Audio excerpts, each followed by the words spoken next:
வணக்கம். வணக்கம். Piece news தொலைக்காட்சியின் இன்றைய செய்திகள். முதலில் தலைப்புச் செய்திகளை பார்ப்போம். பஸ்கா பண்டிகையொட்டி விழா கோலம் பூண்ட எருசலேம் நகரம். பஸ்கா பண்டிகை எதிரொலி பலி மிருகங்களின் விலை கிடுகிடு உயர்வு. 1 கிலோ மெல்லிய மாவு அதிகப்படியான விலையில் விற்பனை. மக்களால் விரும்பப்பட்ட யோசேப்பின் மகனான 33 வயது இளைஞரான இயேசு கைது. எக்ஸ்க்ளூசிவ் லைவ் உங்களுக்காக. பண்டிகையை ஒட்டி யார் விடுவிக்கப்படுவார்? பரபாசா, இயேசு கிறிஸ்துவா? பரபரப்பான காட்சிகள். பகைவர்களாயிருந்த தலைவர்கள் திடீர் சந்திப்பு. இன்றைய வானிலை எப்படி? ஒரு ஆய்வு. சாதனையாளர் விருது அறிவிப்பு. பரலோக கோப்பை கிரிக்கெட் தொடர். விறுவிறுப்பான ஆட்டத்தில் வெல்லப் போகும் அணி எது? இனி விரிவான செய்திகளை பார்ப்போம். பஸ்கா பண்டிகையை ஒட்டி எருசலேம் நகரமே விழா கோலம் பூண்டது. தெருக்களில் எல்லாம் வண்ண விளக்குகளால் அலங்கரிப்பு. சிறுவர்கள், இளைஞர்கள் பட்டாசு வெடித்து கொண்டாட்டம். எருசலேம் வீதிகளில் இருந்த கூட்ட நெரிசலில் சிக்கி சிலருக்கு மூச்சு திணறல் ஏற்பட்டுள்ளதாக தகவல். அவர்கள் நலமுடன் இருப்பதாக டாக்டர் லூகா பேட்டி. பஸ்கா பண்டிகையை முன்னிட்டு கசப்பான கீரை கட்டுகள் வேகமாக விற்று தீர்ந்தன. 1 கிலோ மெல்லிய மாவு 100 சேக்கலுக்கு விற்பனை. இது இந்திய நாட்டு மதிப்பிற்கு சுமார் 2350 ரூபாய் என தகவல். சந்தையில் நடந்த ஏலத்தில் 1 வயதுள்ள பழுதற்ற ஆடுகளை வாங்க மக்களிடையே கடும் போட்டி. ஒரு ஆட்டின் விலை சுமார் 2000 சேக்கலாக உள்ளது. அதனால் ஏழைகள் பலி மிருகங்களை வாங்க முடியாமல் தவிப்பு.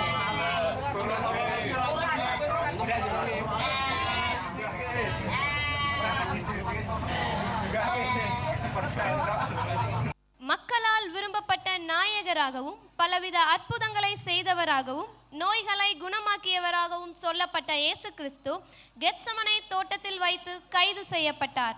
இயேசுவின் நண்பராகிய பேதுரு பிரதான ஆசாரியனுடைய வேலைக்காரன் மல்கூசின் காதை பட்டயத்தால் வெட்டிவிட்டு தப்பி ஓட்டம். அவரை கண்டுபிடித்து தருபவருக்கு தக்க சன்மானம் தரப்படும். இப்போதும் நம்முடைய செய்தியாளர் களத்தில் உள்ளார். அவரிடம் அங்க என்ன நிலவரம் என்று கேட்டு தெரிந்து கொள்வோம். டெனிலா, அங்க என்ன நிலவரம்? வணக்கம் ஜெனிஃபர். ஆம், இயேசு கிறிஸ்துவ கைது செஞ்சிருக்கிறாங்க. இந்த இரவுல அவர் இந்த கெத்சமனே தோட்டத்துக்கு வந்ததா தெரியுது.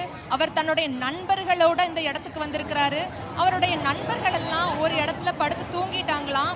இயேசு கிறிஸ்து மட்டும் ஒரு இடத்துல தனியா பிரார்த்தனை செஞ்சுட்டு இருந்திருக்கிறாரு. அவர் பிரார்த்தனை செஞ்சப்போ அவருக்கு ரத்தம் வியர்வையா வந்துச்சு அப்படின்னு நம்ம கிட்ட இருக்கிற தோட்டக்காரர் சோலைமுத்து நமக்கு தகவல் தந்திருக்கிறாரு. இப்போ நம்ம அந்த தோட்டக்காரர்கிட்ட நம்ம என்னன்னு கேட்டு தெரியுவோமே. ஐயா, என்ன நடந்துச்சு? ஆமாம், இங்கே தான் அவரும் அவர் நண்பர்களும் வந்து ஜெபம் பண்ணிட்டு இருந்தாங்க. அவங்க ஜெபம் பண்ணிட்டு இருக்கப்போ அவங்க உடலில் வியர்வை ரத்தமாக வந்துச்சு. அதுக்கப்புறம் பார்த்தா காவலாளிகள் வந்து அவர் கைது செஞ்சுட்டு போயிட்டாங்க. பார்க்கவே ரொம்ப பாவமாக இருந்துச்சு. என்ன நடந்துச்சுன்னு எனக்கு தெரியலை. நன்றி ஐயா. நம்ம தோட்டக்காரர் நமக்கு கொடுத்த தகவலின்படியே இயேசு கிறிஸ்து ரொம்ப பாடுபட்டிருக்கிறாரு. 30 வெள்ளிக்காசுக்காக காட்டி கொடுக்கப்பட்டிருக்காரு அப்படிங்கிறத நாங்கள் கேள்விப்பட்டுட்டு இருக்கோம் ஜெனிஃபர். 30 வெள்ளிக்காசுக்காக காட்டி கொடுக்கப்பட்ட இயேசு, இதை பத்தி கொஞ்சம் சொல்லுங்க டெனிலா. ஆமா, இயேசுவோடைய நெருங்கிய நண்பரான யூதாஸ் இந்த இரவுல இயேசுவை 30 வெள்ளிக்காசுக்கு காட்டி கொடுத்திருக்கிறாரு. அதுவும் முத்தத்தாலேயே காட்டி கொடுத்திருக்கிறாரு ஜெனிஃபர். அதனால அவரை இப்போ அண்ணா காய்பா அப்படிங்கிற ஆசாரியர்கள்ட்ட கூட்டிட்டு போயிருக்கிறாங்க. விசாரணை நடந்துட்டு இருக்குதுங்கிறது தான் இப்போ நமக்கு கிடைச்சிருக்கிற தகவல். அது மட்டும் இல்லாம நம்ம இங்க பார்த்தோம்னா நம்ம கிட்ட 2 சாரார் இருக்கிறாங்க. ஒரு சாரார் இயேசுவுக்கு ஆதரவாகவும் மற்றொரு சாரார் இயேசுவுக்கு எதிராகவும் கோஷங்களை எழுப்பிட்டு வர்றாங்க. கலவரம் வெடிக்கும் என்று எதிர்பார்க்கப்படுகிறது ஜெனிஃபர். தகவல்களுக்கு நன்றி டெனிலா. ஒரு சிறிய இடைவேளைக்கு பிறகு நேரலை செய்திகளை தொடர்ந்து பார்ப்போம். தொடர்ந்து இணைந்திருங்கள் பீஸ் நியூஸ் தொலைக்காட்சி.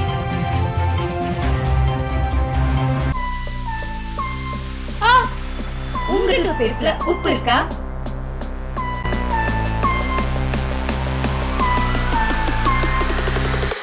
உங்க பேஸ்ல உப்பு இல்லைனாலும் பரவாயில்ல, அணுகவும் டாக்டர் சோர் பல் மருத்துவமனை. பல்வழியோட வாங்க, பல் இல்லாம போங்க.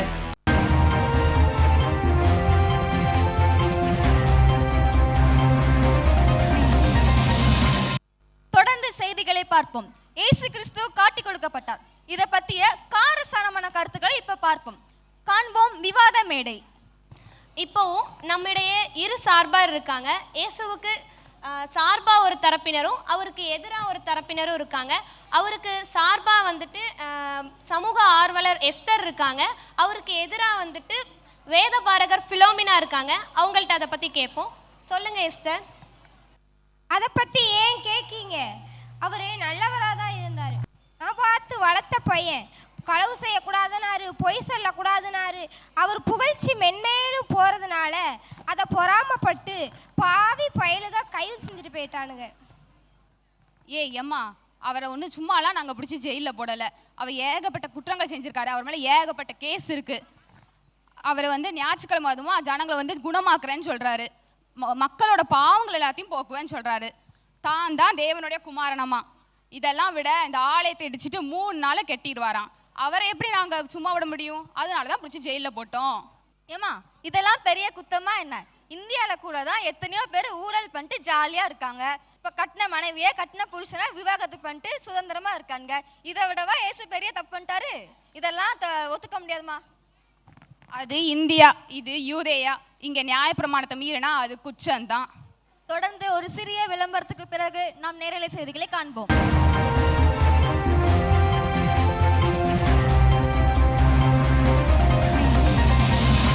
எங்கும் வண்ணமயமான நூல்களும் துணிகளும் வகை வகையாய் ரகரகமாய் உங்களுக்காக குறைந்த விலையில் துர்காஸ் டெக்ஸ்டைல். சிறப்பான நெசவாளர்களை கொண்டு செய்யப்பட்ட தரமான ஆடைகள். குறிப்பு: பிசிஜி விசுவாசிகளுக்கு மேலும் பல சிறப்பான தள்ளுபடிகளும் பற்பல பரிசுகளும் காத்து இருக்கின்றன. காலி பையோட வாங்க, வாலி வாலியா அள்ளிட்டு போங்க. உங்கள் துர்காஸ் டெக்ஸ்டைல். இடம் நம்ம திருநெல்வேலி சமாதானபுர ஏஜி சபையின் முதல் தளத்தில். தொடர்ந்து செய்திகளை பார்ப்போம். பகைவர்களாயிருந்த தலைவர்கள் திடீர் சந்திப்பு. யூதேயா தேசத்தின் ஆளுநர் பொந்தியு பிலாத்துவும் கலிலேயாவின் ஆளுநர் ஏரோதும் திடீர் சந்திப்பு. இயேசுவுக்கு வழங்கப் போகிற தீர்ப்பை குறித்து வெகு நேரமாக ஆலோசனை செய்ததாக தகவல். இதன் மூலம் அவர்களிடையே இருந்த பகை உணர்வு விலகி இருவரும் நண்பர்களாகி போட்டோவிற்கு போஸ்ட் கொடுத்தனர். சற்று முன் கிடைத்த தகவல், இயேசுவை பிலாத்துவின் அரண்மனைக்கு கொண்டு சென்றுள்ளதாக தகவல். டெனிலா, அங்க என்ன நடக்குது? இப்ப இயேசுவை இப்ப எங்க வச்சிருக்காங்க? ஆமா ஜெனிஃபர், இயேசுவை இப்போ கைது செஞ்சு பிலாத்தோட அரண்மனைக்கு கூட்டி போயிருக்கிறாங்க. அங்க அவரை விசாரணை செய்து வருகிறதா நம்ம கேள்விப்படுகிறோம். இயேசு கலிலேயா மற்றும் யூதேயா தேசங்கள்ல போதனை செஞ்சு கலகப்படுத்தினார் ஜனங்களை அப்படிங்கிறது தான் அவர் மேல எழுப்பப்பட்ட முக்கிய குற்றமா இருக்குது. அதனால இப்போ 2 அதிபதிகளும் கலந்து ஆலோசனை செய்து வராங்க. அது மட்டும் இல்லாம இங்க இந்த பண்டிகையொட்டி என்ன ஒரு வழக்கம்னா, இந்த பஸ்கா பண்டிகையொட்டி ஏதாச்சும் ஒரு குற்றவாளி விடுவிக்கப்படுவாங்களாம். அதனால இப்ப விடுவிக்கப்படுவது பரபாசா இல்ல இயேசு கிறிஸ்துவா அப்படிங்கிற ஆலோசனை தான் நடந்து வருது ஜெனிஃபர். விடுதலையாவது இயேசுவா பரபாசா என்ற வாக்கு எண்ணிக்கை நடைபெறுவதை அண்மை செய்திகளாக பார்க்கிறோம். கேமராமேன், அந்த சீனை கொஞ்சம் கவர் பண்ணுங்களேன்.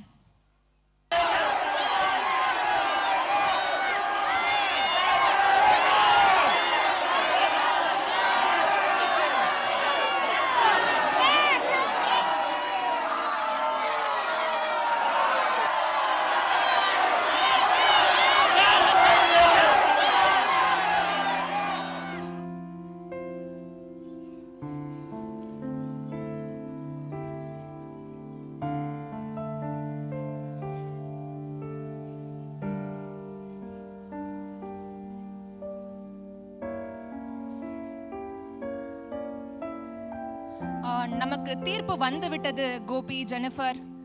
இயேசு கிறிஸ்து ஒரு தப்பு செய்யாத போதும் அவர்தான் மரண தண்டனைக்கு ஆளாக்கப்பட்டிருக்கிறாரு. குற்றவாளியான பரபாசை விடுதலை செய்கிறார்கள். ஒரு தப்பும் செய்யாத இயேசு கிறிஸ்துவுக்கு மரண தண்டனை விதிப்பு. அவருடைய தாயார்லாம் அழுறதே நமக்கு ரொம்ப கஷ்டமா இருக்குது. நிறைய பேர் இங்க அழுதுட்டு தான் இருக்கிறாங்க. இந்த ஒரு கடினமான ஒரு தீர்ப்பு தான் வந்திருக்கு ஜெனிஃபர். நீதி மறுக்கப்பட்டதா? இயேசு எது மேல்முறையீடு செய்ய வாய்ப்பு இருக்கு டெனிலா? அப்படி ஏதோ மேல்முறையீடு செய்வாராங்கிறது நமக்கு சந்தேகம் தான் ஜெனிஃபர். ஏன்னா அவரை குற்றவாளின்னு தீர்ப்பு வந்த போதும் அவர் தன்னோட சார்பா ஒரு வக்கீலை வச்சு வாதாடவும் இல்லை. அவர் தன்னோட வாயை கூட திறந்து நான் ஒரு குற்றமும் செய்யலைன்னு கூட ஒரு வார்த்தையும் சொல்லலை. அதனால அவர் செய்யாத தப்பை தான் ஏற்றுக்கொண்டதை போல ஒரு தோற்றத்தோட தான் நின்னாரு. அதனால அவர் மரண தண்டனை இப்போ நிறைவேற்ற அவரை அழைத்துட்டு போகிறாங்க ஜெனிஃபர். தகவல்களுக்கு நன்றி டெனிலா. இயேசுவுக்கு மரண தண்டனை விதிப்பு, தண்டனை எப்படி நிறைவேற்றப்படுகிறது என்பதை தெரிந்து கொள்ள தொடர்ந்து இணைந்திருங்கள்.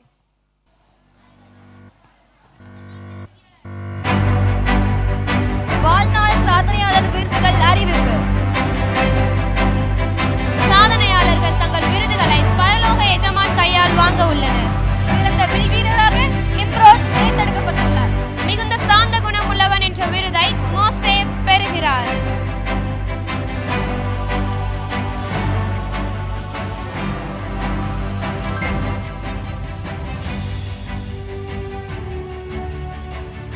சிறந்த ஜெபவீரன் என்ற பட்டத்தை தானியேல் தட்டி செல்கிறார்.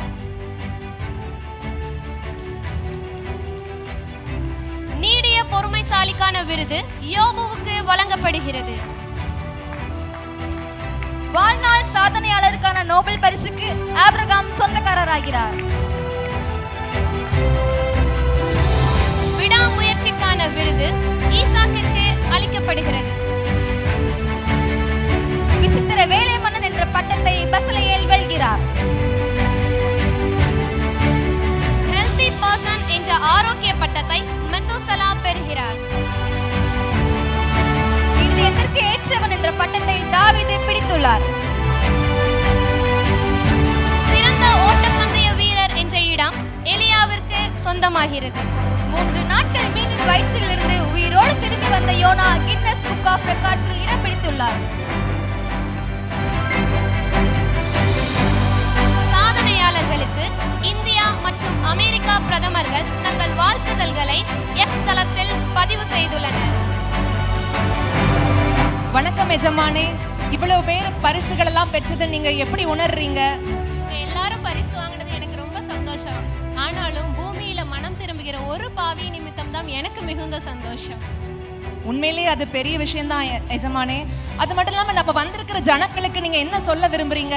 இந்த பூமியில வாழ்ற ஒவ்வொரும் தங்களுடைய அயலாரை நேசிச்சு பாவத்தை விட்டு விலகி எனக்கு பிரியமான ஊழியமான ஆத்மா ஆதாயத்தை செய்கிறவர்களுக்காக நான் ஜீவ கிரீடத்தை வச்சிருக்கேன். என்னிடத்தில் அவங்க வேலையை செய்து முடித்து வரும்போது நான் அவங்களுக்கு அந்த ஜீவ கிரீடத்தை கொடுப்பேன். நன்றி எஜமானே. நாங்க எல்லாரும் சேர்ந்து உங்களுடைய இருதய விருப்பத்தை நாங்க கண்டிப்பா நிறைவேற்றுவோம். நன்றி எஜமானே.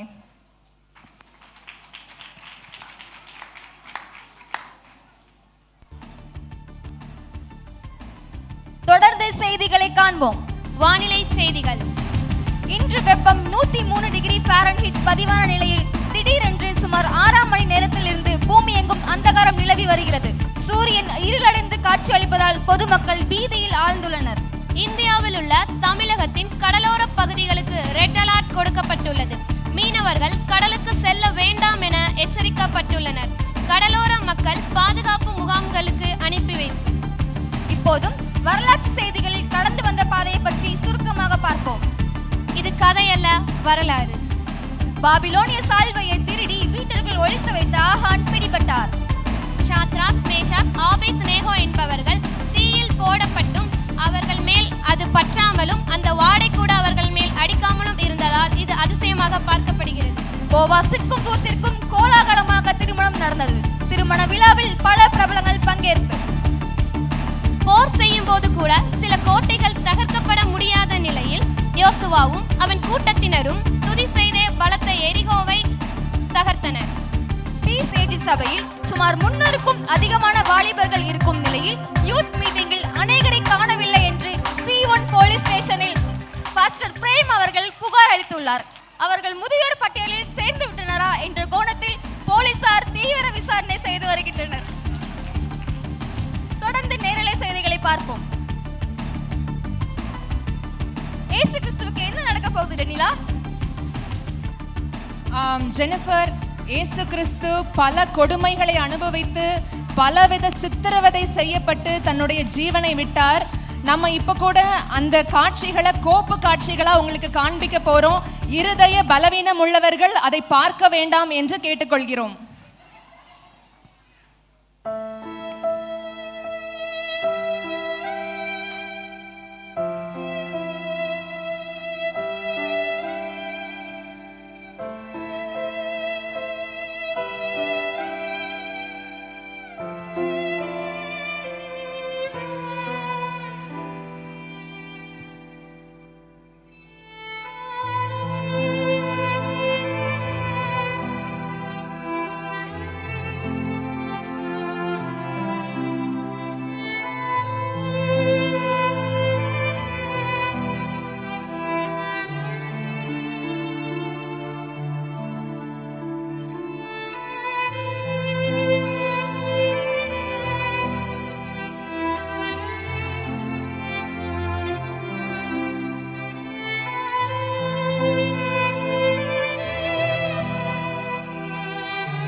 கேமராமேன் எந்திரிங்க. என்னாச்சு? எந்திரிங்க. டெனிலா என்னாச்சு? இணைப்புல இருக்கிறீங்களா?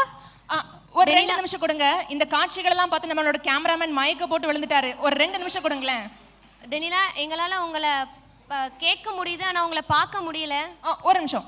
இப்போ தெரியுறேனா? இப்போ எல்லாம் சரியா தெரியுதா? தெரிகிறது டெனிலா. ஓகே. நீங்க எல்லாருமே இந்த காணொளியில பார்த்தது போலவே இயேசு கிறிஸ்து 39 முறை அந்த சாட்டையால் அடிக்கப்பட்டிருக்கிறாரு. அதுவும் சும்மா சாதாரணமான சாட்டை கிடையாது. அந்த சாட்டையோடைய நுனியில கொக்கி போன்றது ஒரு காரியம் இருக்குங்கிறது தெரியுது. அது இயேசுவோடைய உடல் எல்லாத்தையும் கிழிச்சு எடுத்துச்சு. அவருடைய உடம்பெல்லாம் பிக்கப்பட்டுச்சு. அவருடைய உடம்புல இருந்து ரத்தமும் தண்ணீரும் எல்லாமே இந்த வீதியெல்லாம் அப்படியே ரத்தமா இருக்கிறத பார்க்கறதுக்கே ரொம்ப கஷ்டமா இருந்துச்சு. அது மட்டும் இல்லாம அவருக்கு வச்சிருந்த முள்முடி 2 இருந்து 3 இன்ச் நீளமுள்ள முள்ளுகளால செய்யப்பட்டது. அது அவருடைய தலையில அப்படியே பாய்ந்து அவருடைய தலையில இருந்து ரத்தம்லாம் வந்துச்சு. கடைசியில் நீங்க ஆணியில பார்த்துருப்பீங்கல்ல, அந்த ஆணி 5 முதல் 6 இன்ச் நீளமுள்ள ஆணிகளால அந்த இயேசுவை சிலுவையில் அறைதாங்க. அவருடைய உடம்பு எல்லாமே ரொம்ப சோர்ந்து போயிருந்துச்சு. இந்த காட்சிகளெல்லாம் பார்த்து அவருடைய தாயாராகிய மரியாள் அழுதது இங்க இருக்கிற எல்லாரையும் இருதயத்தெல்லாம் உடைய வச்சுச்சு. ரொம்ப கொடுமைகளை அனுபவித்து இயேசு தன்னுடைய ஜீவனை விட்டார். ஜெனிஃபர், அவரோட கல்லறை எங்க இருக்கு டெனிலா? அவர் எப்படி அடக்கம் பண்ணாங்க? இதோ நாங்க நிற்கிற இந்த இடம்தான் இயேசுவோட கல்லறை. இன்றையோட இயேசுவை சிலுவையில் அறைது 3 நாள் ஆகுது. இப்போ கூட நாங்கள் அந்த கல்லறையை தான் உங்கள்கிட்ட காண்பிக்கிறோம். வாங்க, இயேசுவோட கல்லறைக்கு உள்ள போய் நாங்கள் உங்களை காண்பிக்கிறோம். கேமராமேன், இயேசு கிறிஸ்து உள்ள இருக்கிறாரான்னு பாருங்க. அங்க கொஞ்சம் போய் தேடுங்க. அவருடைய சால்வை மட்டும்தான் இருக்கிற மாதிரி இருக்கு. இயேசுவை காணுமே. இதுதான் இயேசுவோட கல்லறையான்னு கொஞ்சம் தெளிவா பாருங்க. என்ன சொல்றீங்க டெனிலா? இயேசுவை காணுமா?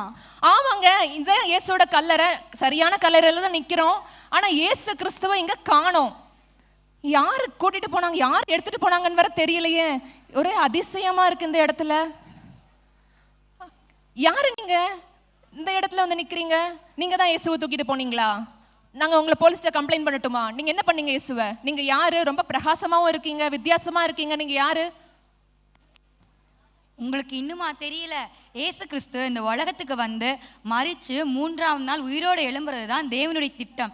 அதே மாதிரி இயேசுவும் வந்தாரு, வாழ்ந்தாரு, மரித்தாரு, 3ஆம் நாள் உயிரோடு எழும்பிட்டாரு. என்னங்க சொல்றீங்க? இயேசு கிறிஸ்து உயிரோடு எழும்பிட்டாரா? ஆமாம், அந்த நற்செய்தியை அறிவிக்கிறதுக்கு தான் நான் வந்திருக்கேன். இன்னொரு செய்தியும் நான் உங்களுக்காக வச்சிருக்கேன். அவர் எப்படி இங்கேருந்து உயிரோடு எழுந்தாரோ அதே மாதிரி மீண்டும் வரப்போறாரு. எல்லாரும் ரெடியா இருங்க. ஜெனிஃபர், உண்மையாகவே இது அதிர்ச்சியும் ஆச்சரியமான செய்தியா இருக்குது. இயேசு கிறிஸ்து உயிரோடு எழுந்துட்டாரு.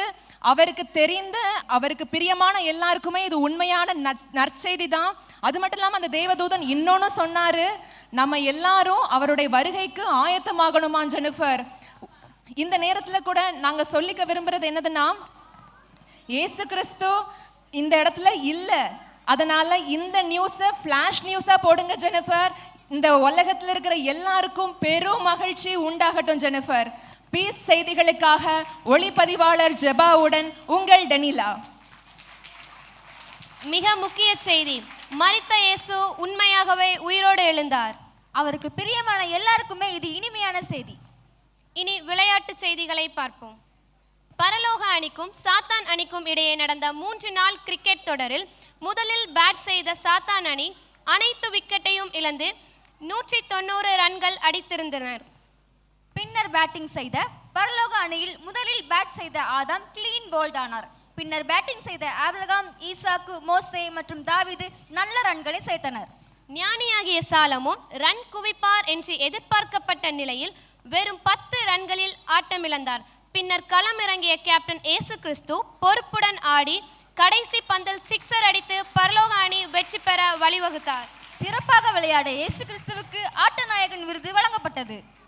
இத்துடன் செய்திகள் தொகுப்பு நிறைவடைகிறது. செய்திகளை உடனுக்குடன் தெரிந்து கொள்ள பீஸ் நியூஸ் தொலைக்காட்சியுடன் இணைந்திருங்கள். உங்களிடமிருந்து விடைபெறுவது செய்தி வாசிப்பாளர் கோபிகாவுடன் ஜெனிஃபர். நன்றி, வணக்கம்.